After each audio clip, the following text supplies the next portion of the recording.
আজকে আবু সাঈদের কথা মনে পড়ছে আমাদের, যে আবু সাঈদের ছবি বাংলাদেশের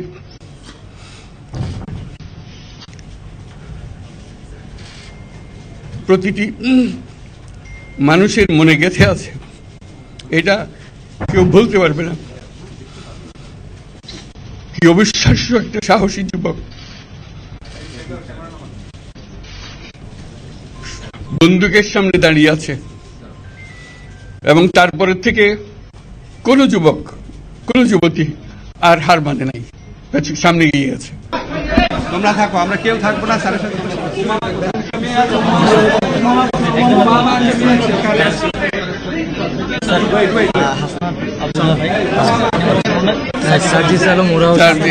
সবাই শুরু করে, সবাই শুরু করো। আপনাকে দেখে অনেক ভালো লাগছে।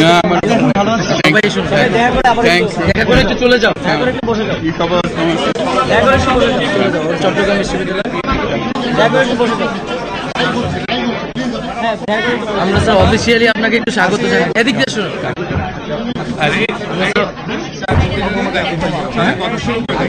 একটু অফিসিয়ালি আমরা স্বাগতটা জানাই। আচ্ছা চল দাও। আসিফ তুই একটা ছবি পেলো। হ্যাঁ স্যার ছবি। স্যারকে ফ্লাওয়ারটা। Thank you. আসো আসো সবাই আসো, আসো আসো আসো আসো আসো সবাই আসো।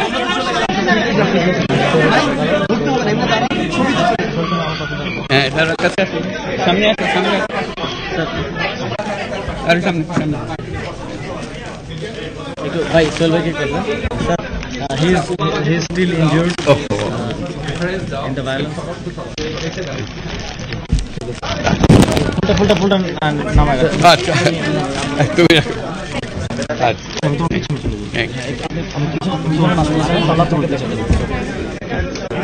আসসালামু আলাইকুম। আজকে আমাদের গৌরবের দিন,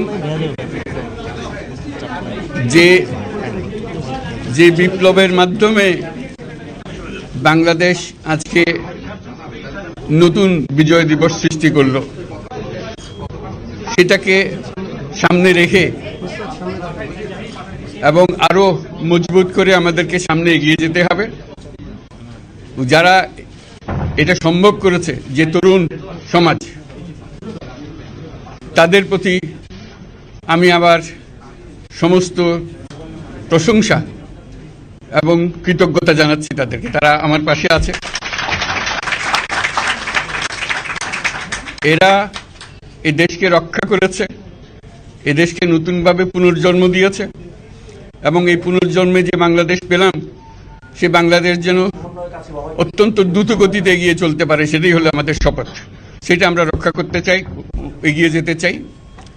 আজকে আবু সাঈদের কথা মনে পড়ছে আমাদের, যে আবু সাঈদের ছবি বাংলাদেশের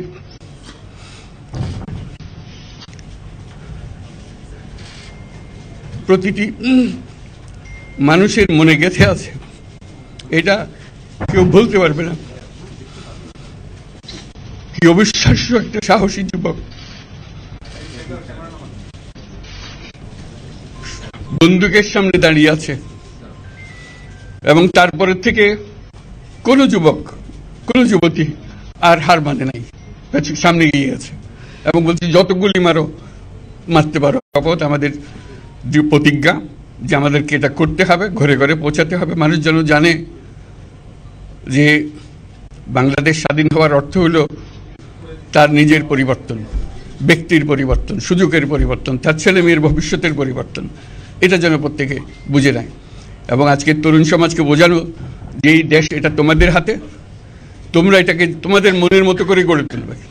তোমরা যেভাবে স্বাধীন করতে পেরেছো, তোমরা এটাকে তোমাদের মনের মতো করে গড়তেও পারবে, এবং তোমাদের দেখে সারা দুনিয়া শিখবে কিভাবে একটা দেশ, একটা তরুণ সমাজ গ্রহণ করতে পারে এবং তাকে পাল্টে ফেলতে পারে। তাদেরকে আমি বারে বারে এমনি উপদেশ দিই যে পুরনোদের বাদ দাও, তাদের এই পুরনো চিন্তা দিয়ে এটার মুক্তি আমাদের হবে না করি, সারা দুনিয়ার মধ্যে এটা হবে না। এটা শুধু বাংলাদেশের কথা না, সারা দুনিয়াকে জুড়ে কথা বলছি।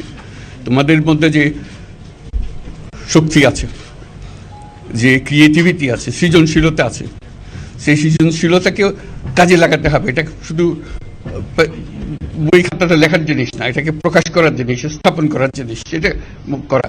এটা আমরা এই আজকে আমাদের পুরো কাজটা হলো, দায়িত্বটা হলো তারা যেটা অর্জন করে নিয়ে এসছে, এখন তাদেরকে দিয়ে এটাকে করিয়ে দেওয়া, আমাদের সমস্ত কাঠামোগুলো পরিষ্কার করে দেওয়া।